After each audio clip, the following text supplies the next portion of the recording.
What scam? Be ambitious. I don't know why I even put this clip. I just thought the sentence was cool.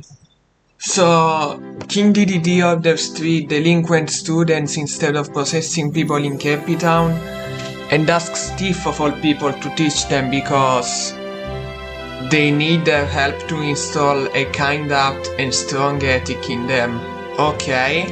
This episode is a little better than I remember. The first half is pretty enjoyable.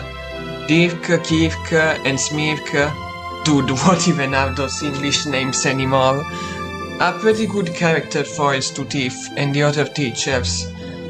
There are even some lines I laughed at, but then there's the other elf. Again, there are some funny jokes here and there. 可愛いわね。脅してるつもりのようだけど、おねしょは治った？まだおむつしてるから大丈夫？ I don't know. I think it's hilarious to see Tiff roast somebody like that. But the problem with this episode is that it wants to tackle a message, and yet it doesn't seem to know which one it wants to teach you. After a few shenanigans, she gets shamed on Channel DDD for being intense, not disciplining or outright encouraging the students' bad behavior. So she, the person who most of the time despises violence, asks Meta Knight to teach her the wonders of martial arts to beat up those 3 students. And Meta Knight just goes with it because he's stupid. Then she fights them off and goes on and on with a speech about how violence isn't the answer. She was mad, but friendship is more important. But literally in the next scene, she changes her mind because those students were monsters. What message is this episode trying to teach you? Is it violence isn't the answer? Well, it can't be. Tiff contradicts that sentiment before and after telling us how big of a mistake detection was. Could it be that violence is indeed the answer? Then why the long drawn-out speech? What about violence isn't the answer unless you're beating up a delinquent? And maybe it would have helped if we didn't have Kirby fight against a monster in this episode about how violence is wrong. Cooking up trouble may have not needed the monster, but at least it didn't hurt what the episode had to say. Not only that didn't need to be here, but it shouldn't have been here. This episode is just one big mess. Even with the strong jokes, it's far from enjoyable. Just skip it. I wished I liked Flower Power. After all, it's the origin of the Kirby holding a chocolate bar meme. But unfortunately, it's up there as one of my least favorite episodes of the entire series. And the worst thing about it is that it tricked me into thinking it was going to be an epic quest. While shopping for the picnic, Kirby, Lololo, Lalala, and Tuff are confronted by King Didi and Escargoon, who use an Audi to put Kirby to sleep once he eats him up. They take him to Yabui's and he reveals the cure, the Puki flower, located in the depths of Babakahara, a forest so infamous that no one has ever returned after exploring it. But then, they start making Tuff a dweeb. He jumps on Tiff's boat and nearly makes her drown because he, Lololo, and Lalala want to help Kirby. They realized they were responsible for this whole ordeal, and they wanted to make up for it. But was ditching Tiff necessary? And from now on, it's a series of the same kind of joke. Tuff puts his or Kirby's life in danger, he tries to save him or himself, MK secretly helps him, and he acts like it was his doing. Rinse and repeat. I don't care that Tiff is always being an egg. I'm with her in this episode. Tuff just keeps doing bad things to himself and the people around him, and gets away with it because he dared to do something heroic. I'm sorry, this is the same guy who pooped himself. What do you see in him? しかし見せてやりたかったぜ。この文様の大活躍を。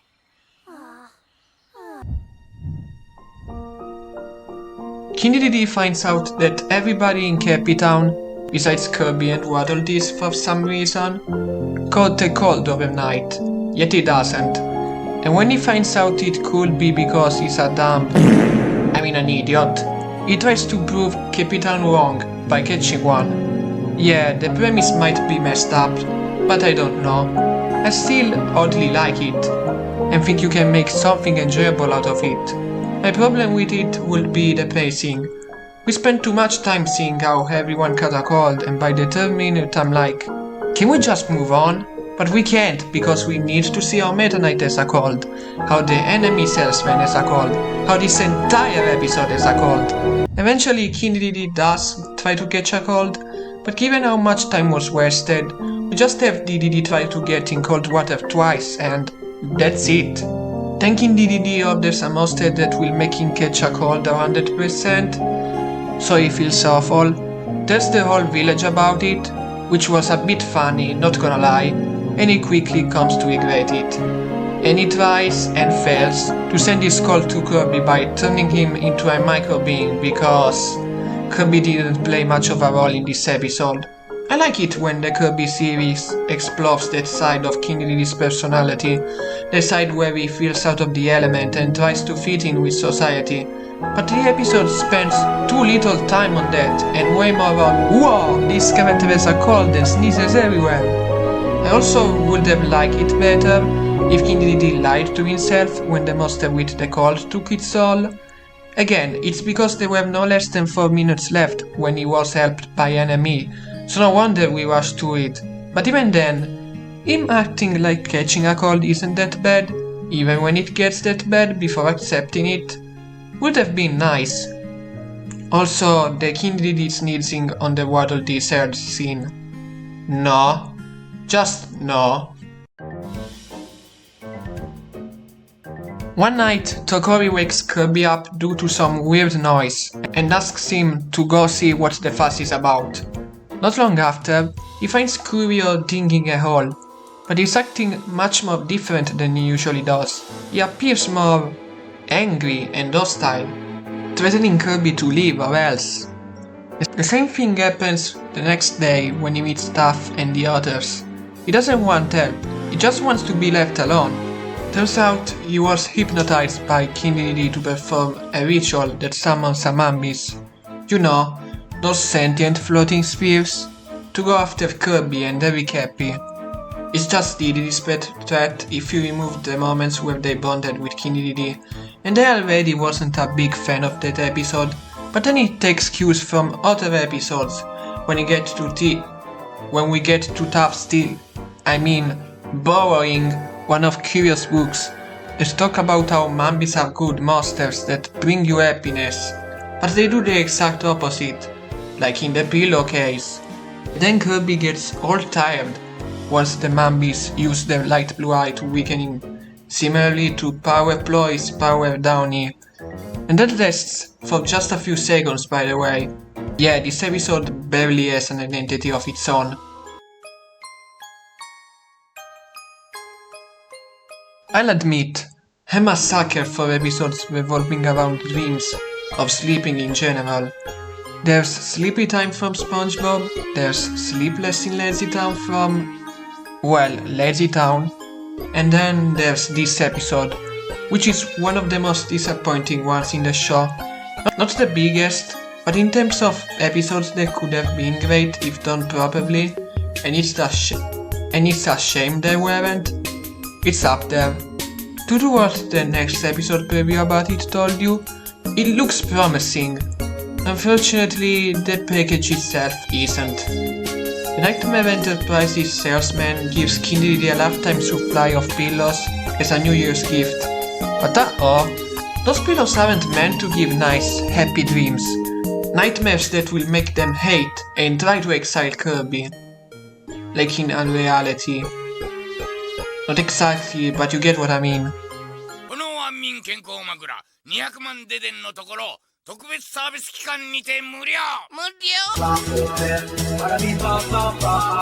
A common complaint I saw this episode receive is that there's too much reused footage, and yeah, I agree with that sentiment.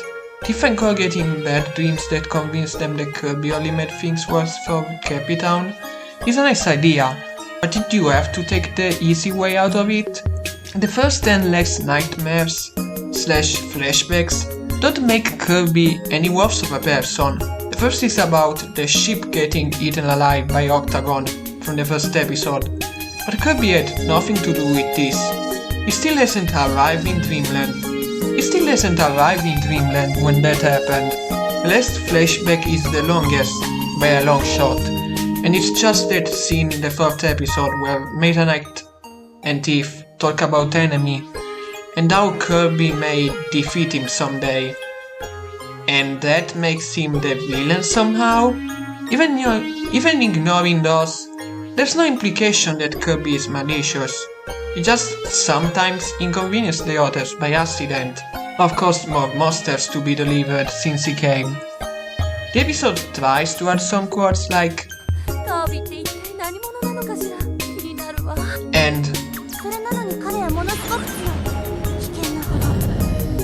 but that feels like the bare minimum. Yeah, Kirby's strong and socially awkward and we don't know who he is, but so what? That doesn't make you evil. Yet this episode and Watermelon Felon think that being strong and being evil are the same thing. I just had to skip a lot of these scenes because I knew you could change them with something else and it wouldn't make that much of a difference. We could still have the flashbacks from previous episodes. But why not give us some new scenes that supposedly happened during the events of these episodes? For example, maybe Chief Boken was trying to catch a criminal in episode 4 and thanks to Krakow, he got shocked by one of his lasers, thus not catching them, which wouldn't have happened if Kirby wasn't there. Or maybe we'll see how he and his friends caused the pranks they did to the ship Shepherd, or messing up the orders at Taggle Store in episode 10. The episode would still be flawed, but at least most of it wouldn't be just reused footage with a plot that's slightly different from our reality TV. The next act is unintentionally hilarious. Like everybody is hypnotized and says the exact line they said in our reality TV when they were hypnotized, but the second they see the notice behind the pillows they used, they somehow snap back to reality. This scene slays me every time I watch the episode.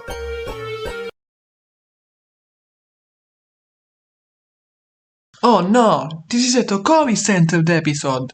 That means I must hate its guts because it's everything but peak fiction. Look, this is probably going to be controversial, but I don't think he's that bad a character. He's no DW, he's no Kalyu, he's not even in the same league as Velma. He's just underused and not well used when he has a role, big or small, in the episode he appears in. Congratulations, Buccaneer Birdy, you're not bad in my eyes, bad news that doesn't make you any less boring. At least the school scam was a bit infuriating, but this is just nothing. So Leberdo feels like he isn't treated with respect. But then Curio walks in after analyzing a book that shows an image taken around 200 years ago of a pirate with the royal bird called Lord James Colette, I don't know, who looks awfully similar to him, implying that he's an offspring of that bird, therefore he's royalty, and he lets that get to his head, a la Rule of Thumb, begging King Dedede to sing, do tricks, and giving him a message while watching TV. But not for too long, because we're going on a treasure hunt in the Capitan Canyon, and you know, the second half had the potential to be wholesome. For context, Tokovi finds a copy of the image that's completely intact. It just so happens that the bird in the photo was a parrot. Therefore, James Colette is not Tokovi's ancestor. Because of this, he gets paranoid and wishes to keep it a secret, fearing that if the others know, he'll be ridiculed. It would have been so cute seeing some, if not most, of the Cappies ridicule him, but the children say that it doesn't matter if he's a descendant of a legendary bird or not, because they love him for who he is. In a vacuum, of course, we don't like him. But no, Tiff secretly painted the image to make James Colette look like him, so he gets the best ending, while Kennedy in Prediction Predicament can get burned alive and mocked for being the bad guy, even after being nice to Kirby and building up a park. Look, contrary to what the popular belief may be, I don't hate Tokovi of this episode. Is he a jerk in the show? Yes. Is he a jerk in this episode? A little bit at the start, but I can see the vision. I can see why the writers wanted to make you empathize with someone who is normally a jerk, and a badly written one at that. That said, I still put it low on the list because it has to work with a fundamentally flawed concept. You can't make Tokori sympathetic. You can make a whole episode about how lonely he is, how much he tries to fit, or how much of a shady childhood he had, and people are still going to think less of him because that's only touched upon in this one episode. And even then, all of it could be fake and just a desperate attempt to make you feel bad for him. More often than not, he's just annoying. And while Tiff almost always has good intentions for being a party pooper, Tokori is often cruel because that's his character. Yeah, no, A for effort, but it didn't pay off. After getting possessed by another enemy monster, King Dedede becomes nice to not just Escargoon, but the entirety of Kirby Town. But what nobody knows is that this monster waits for its victim to be hit enough times in the head, so that it will turn them into an unhinged, burning weapon. That's a cool concept and all, but they don't do much with it.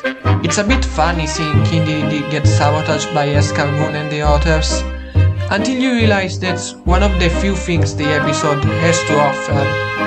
It's not funny or unexpected, they just slam his head multiple times because if they don't, the monster won't take over his body. Considering that the resolution is about Dedede being nice to the people of Kirby Town, it would have made more sense to show more moments where Dedede is bonding with them. But apart from Dedede throwing a party, this episode doesn't explore the concept at all. Why not have him bond with other characters, and in the process, he gets accidentally hit in the head? Why not have him spend time with Kirby as his new best friend? We have moments where Dedede shows his love for the little guy. Why not have an episode where he shows his appreciation for him for more than 30 seconds? Maybe King Dedede likes collecting seashells like Tiff? I don't know, do something. Anything but the bare minimum. On top of that, this episode always felt a bit disturbing to me.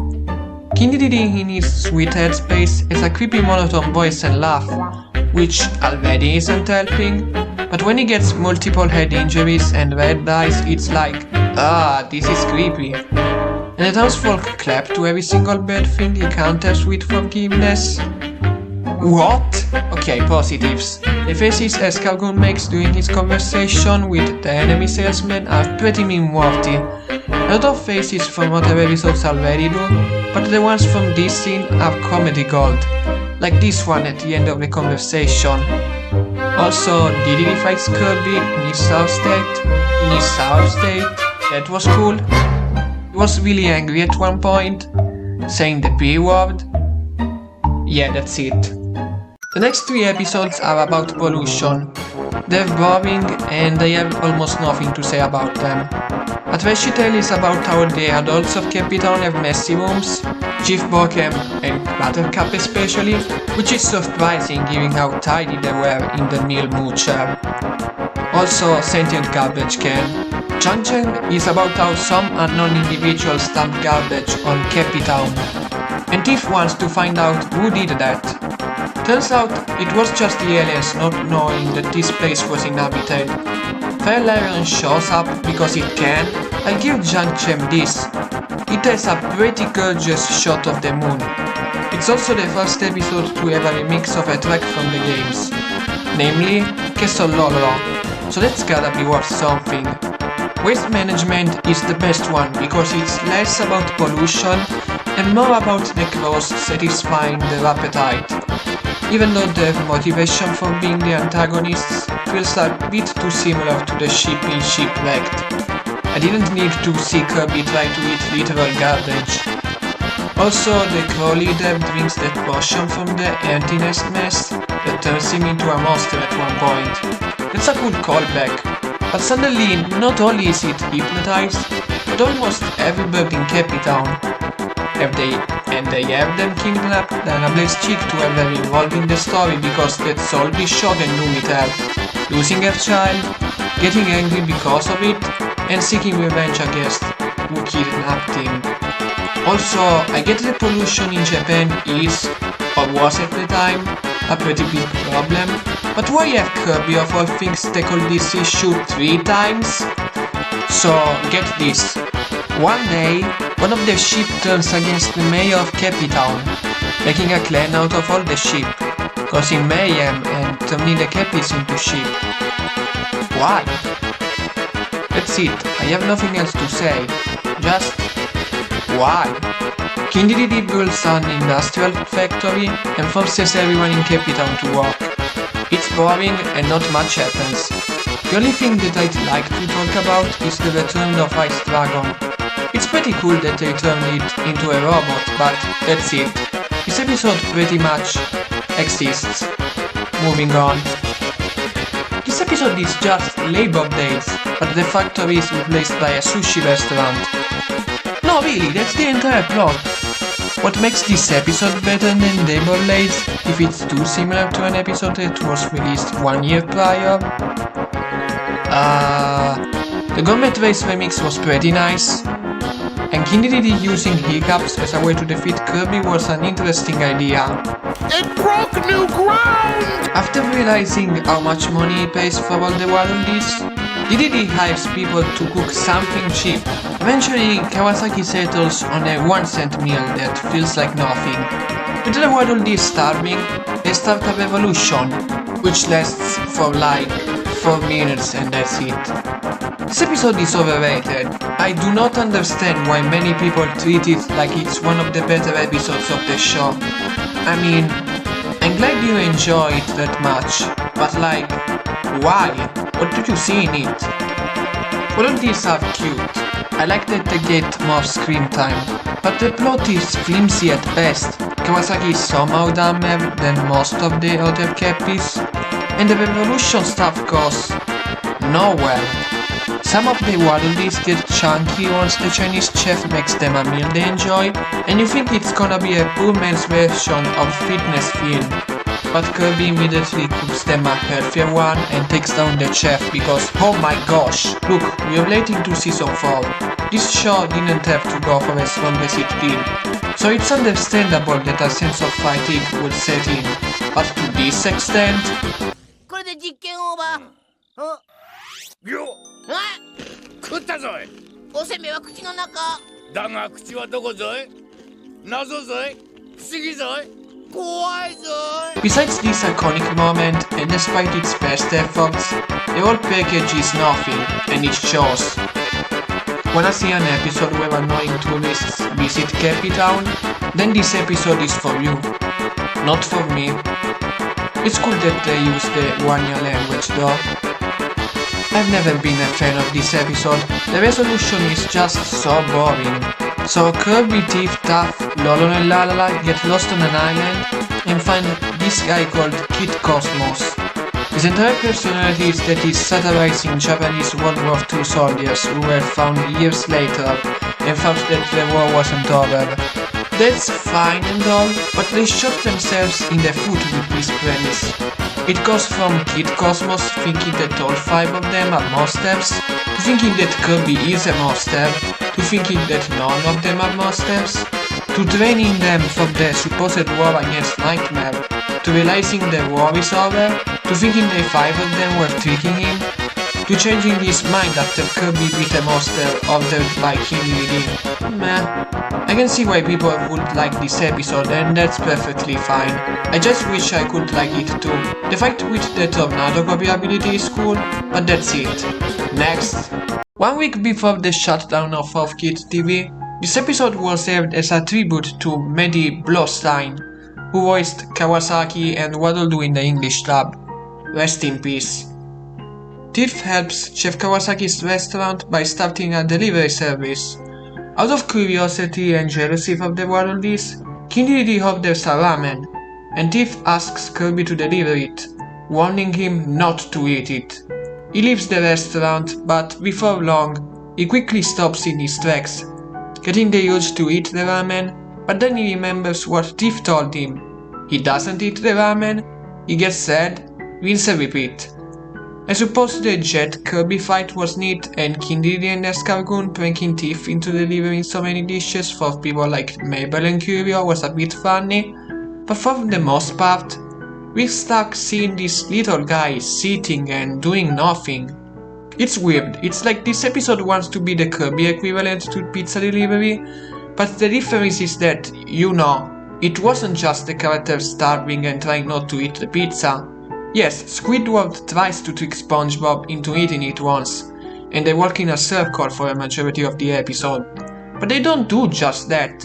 They try their best to get to the customer's house with wacky hijinks such as SpongeBob dancing in the middle of the road to get the attention of a driver, or riding a giant rock.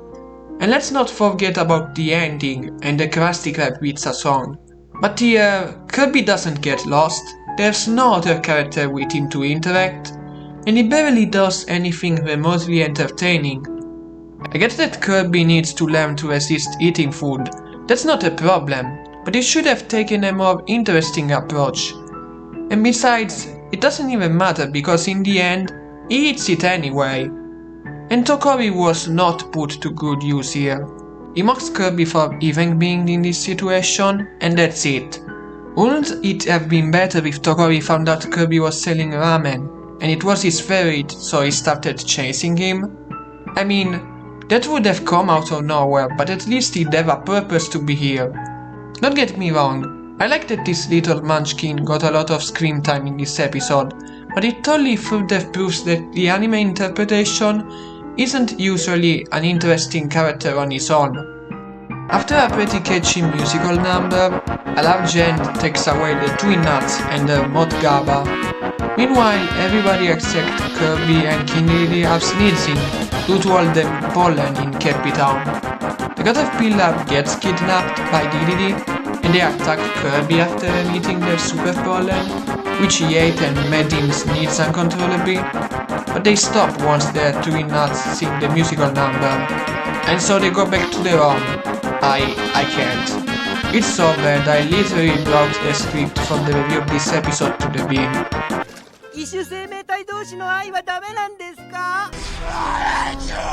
Kirby and Co go whale watching. Sure is an episode about whale watching. They get eaten by a whale at some point, they clean up their stomach, and they also find their mother. I mean, what do you want me to say? I don't know. Maybe ChatGPT knows? Alright, so I told ChatGPT to make a review of this episode and that's what he came up with.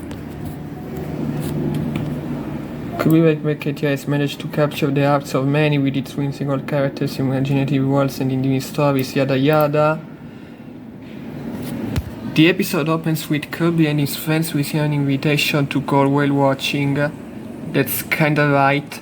As they set out on a boat to catch a glimpse of the majestic sea creatures, viewers have treated to a vivid portrayal of the ocean beauty. The peaceful outing takes an unexpected turn when a massive mechanical sea monster, piloted by none other than King DTD, emerges from the depths. This twist introduces an element of surprise and humor, a hallmark of the series. Kirby's innate curiosity and sense of justice. I said justice wrong. At its core, A Whale of a Tale delivers a heartwarming message about the importance of preserving and respecting nature. The connection between Kirby and the real whales underscores the show's underlying themes of empathy and environmental consciousness, and in depth to what might otherwise be dismissed as a simple children's show. In conclusion, A Whale of a Tale stands as a testament to the series' ability to craft engaging stories with valuable life lessons while maintaining its signature charm. Its blend of action, humor and heartfelt moments. This episode is another successful installment in the Kirby anime series that will undoubtedly leave viewers with smiles on their faces. that will undoubtedly leave viewers with smiles on their faces. Whether you're a long-time fan or a newcomer to Dreamland, this episode is a delightful dive into the depths of imagination and friendship. That's a nice episode. I just wish it was the real episode. This episode is just the Waddle Dees getting fired for a robot, but because that robot stored their life savings, they have to come back to save their boss and kill it. The only reason it's even this high up is because of its many iconic moments. You know, the "you're in a good mood today, Your Majesty" scene, the "how many Waddle Dees are there" scene, Kirby cosplaying as a Waddle Dee, the victory dance at the end, you name it.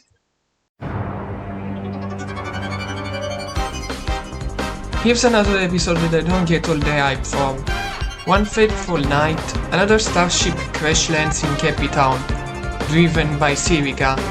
She's on a quest to butcher Meta Knight because she believes he went out with her mother, Gavlud, to get the sacred sword Galaxia, only to leave her die alone with the monster Kiwisakin.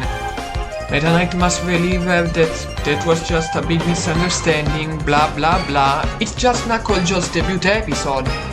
In fact, I'd almost call it a rip-off of Here Comes the Sun.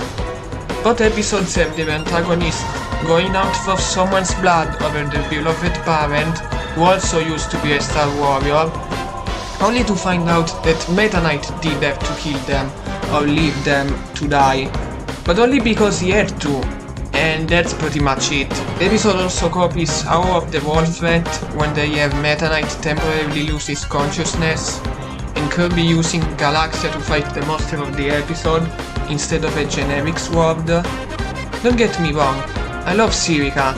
Next to Escargoon, she's probably my favorite out of the OCs from the anime, but this episode does not do her character justice. She deserved a much better debut instead of just Knucklejaws, but worse.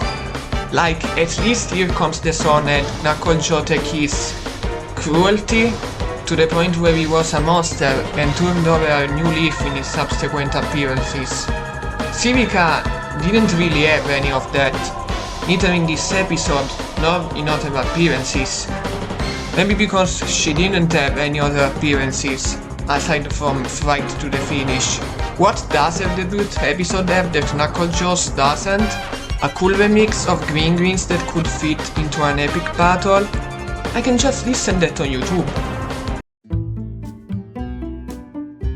So, King Dedede realizes that the problem with his school is that he and Escargoon were the principals and not students. You know, not the possession, not the bad students. Whatever, it's the last edition in the school trilogy, let's just humor it. Meanwhile, while studying outside, Tiff and her friends meet a man called Chip, who claims to be a teacher looking for a new school, and after finding out Dedede Elementary, he starts teaching there. It's a fine premise, and had it been written well, of a concept that was mostly original, this could have been an okay episode. There are a few points that bring it down from being a good or decent episode.